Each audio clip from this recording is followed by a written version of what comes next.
कभी सोचा है कि एक ऐसी शक्ति हो सकती है जो पूरे ब्रह्मांड में मौजूद हो, लेकिन फिर भी खुद को एकदम अकेला महसूस करती हो? एक ऐसी ताकत जो ये मान बैठी है कि वो अपने ही स्रोत, अपने ही बनाने वाले से अलग हो चुकी है और अब उसका एक ही मकसद है, हर चीज पर, पूरे ब्रह्मांड पर कब्जा करना। आज हम इसी गहरी रहस्यमयी कहानी को समझने की कोशिश करेंगे जिसे कहा जाता है द लूसिफेरियन फोर्स। तो चलिए इसी सवाल से शुरू करते हैं, क्योंकि ये कहानी किसी शैतान या अंधेरे की ताकत की नहीं है। नहीं, बल्कि ये एक बहुत ही गहरे आध्यात्मिक भ्रम की कहानी है। एक ऐसी गलतफहमी की जिसने मानो पूरे ब्रह्मांड का नक्शा ही बदल दिया। तो चलिए इस पहेली की परतों को खोलते हैं। सबसे पहले तो यही समझना होगा कि ये लूसिफेरियन शब्द का असली मतलब क्या है, और दूसरा कि ये शक्ति आखिर आई कहाँ से, इसकी शुरुआत कहाँ से हुई। जब हम लूसिफेरियन शब्द सुनते हैं तो दिमाग में क्या आता है? शायद शैतान, बुराई, अंधेरा, राइट? पर असल में ये बिल्कुल उल्टा है। ये शब्द लैटिन के लक्स से निकला है, जिसका मतलब होता है लाइट यानी प्रकाश। तो लूसीफर का शाब्दिक अर्थ हुआ प्रकाश लाने वाला या लाइट बेरर। तो ये कहानी अंधेरे से नहीं बल्कि रोशनी से शुरू होती है। तो असल में ये कोई विरोधी ताकत है ही नहीं, ये तो खुद रचयिता का ही एक हिस्सा है, एक ऊर्जा है। समझिए, जब रचयिता ने खुद का विस्तार किया तो उसी विस्तार में से इस ऊर्जा का जन्म हुआ। ये कोई दुश्मन नहीं था जो कहीं बाहर से आया हो। लेकिन यहीं पर कहानी में एक मोड़ आया। इस ऊर्जा ने, इस हिस्से ने खुद को अपने स्रोत से अलग महसूस करना शुरू कर दिया। ये मिसाल इसे बहुत खूबसूरती से समझाती है। सोचिए, एक झील जो ये भूल ही जाए कि उसका पानी एक बहुत बड़ी नदी से आया है, और वो खुद को नदी से बिल्कुल अलग समझने लगे। और यहीं से कहानी का सबसे ज़रूरी हिस्सा शुरू होता है। ये जो अलगाव का एहसास था, ये जो दूरी थी, आखिर इसका असली मतलब क्या था? तो सबसे बड़ा सवाल यही उठता है, क्या ये अलगाव, ये जुदाई सच में हुई थी, या ये सिर्फ एक बहुत ही गहरा, एक बहुत बड़ा वहम था, एक भ्रम? सच तो ये है कि ये अलगाव कभी हुआ ही नहीं। ये एक गहरा कॉस्मिक इल्यूजन था, एक भ्रम।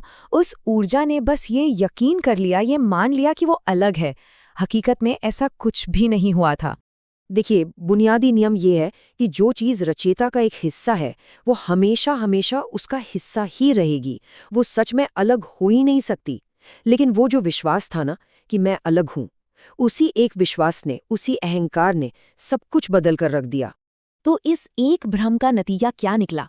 सोचकर देखिए, जब कोई खुद को सबसे अलग और अकेला महसूस करता है तो सबसे पहले दिल में क्या आता है? डर। और जब डर आता है तो उसके बाद क्या होता है? हर चीज को कंट्रोल करने की जरूरत, एक जुनून। तो अब सवाल ये है कि ये भ्रम से जन्मी ताकत काम कैसे करती है? ये पूरे ब्रह्मांड में और हमारे बीच कैसे अपना असर दिखाती है? चलिए देखते हैं। अच्छा, तो इसके काम करने के 3 बड़े पहलू हैं। पहला, ये ऊर्जा हर जगह, हर डायमेंशन में मौजूद है। दूसरा, इसके पास शक्ति तो रचयिता की ही है, पर ये उसे अपने अहंकार, अपनी ईगो के चश्मे से इस्तेमाल करती है। और तीसरा, इसका ये मानना कि एक टुकड़ा पूरी चीज से बेहतर हो सकता है, जो कि कॉस्मिक ईगो का सबसे बड़ा रूप है। लेकिन ये सब करने की जरूरत क्या है? कब्जा क्यों करना है?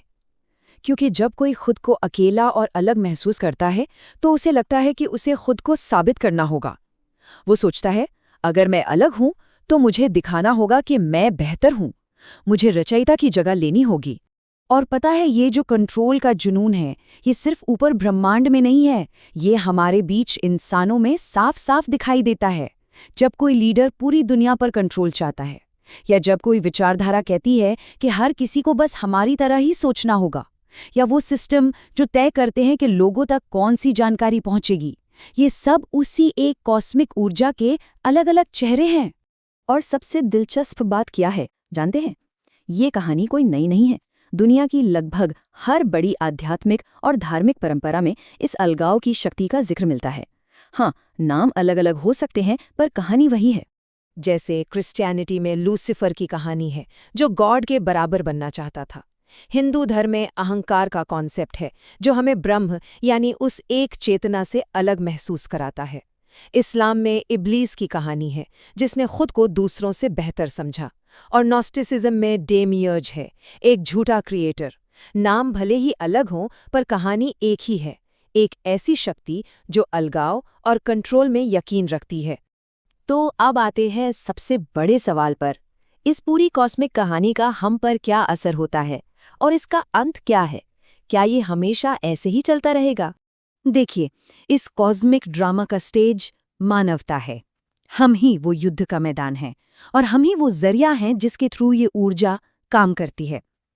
जब भी हम डर में जीते हैं, जब हम एक दूसरे को खुद से अलग समझते हैं या जब हम सोचते हैं कि सिर्फ मैं ही सही हूं, तो असल में हम उसी लूसीफेरियन ऊर्जा को ताकत दे रहे होते हैं। लेकिन, और ये बहुत जरूरी बात है, एक ऐसी शक्ति जिसकी पूरी बुनियाद ही एक झूठ पर, एक भ्रम पर टिकी हो, वो आखिर में जीत नहीं सकती। ये नामुमकिन है। क्यों? क्योंकि कोई भी चीज अपने स्रोत से सच में अलग हो ही नहीं सकती। और जिस पल ये भ्रम टूटता है, जिस पल ये एहसास होता है कि हम सब एक ही हैं, अलगाव कभी था ही नहीं, उसी पल ये ताकत खत्म हो जाती है, घुल जाती है। इसी सामूहिक एहसास को द ग्रेट अवेकनिंग या महान जागरण कहा गया है। तो हमने समझा कि लूसिफेरियन फोर्स कोई शैतानी ताकत नहीं, बल्कि एक डरी हुई, भूली हुई ऊर्जा है जो खुद को अकेला समझती है। ये कंट्रोल इसलिए चाहती है क्योंकि ये भूल चुकी है कि वो खुद प्यार और एकता के सागर का ही एक हिस्सा है। और ये पूरा का पूरा खेल एक महान भ्रम पर टिका है। कहा जाता है कि ये जागरण शुरू हो चुका है और कहानी का अगला अध्याय हमारा इंतजार कर रहा है।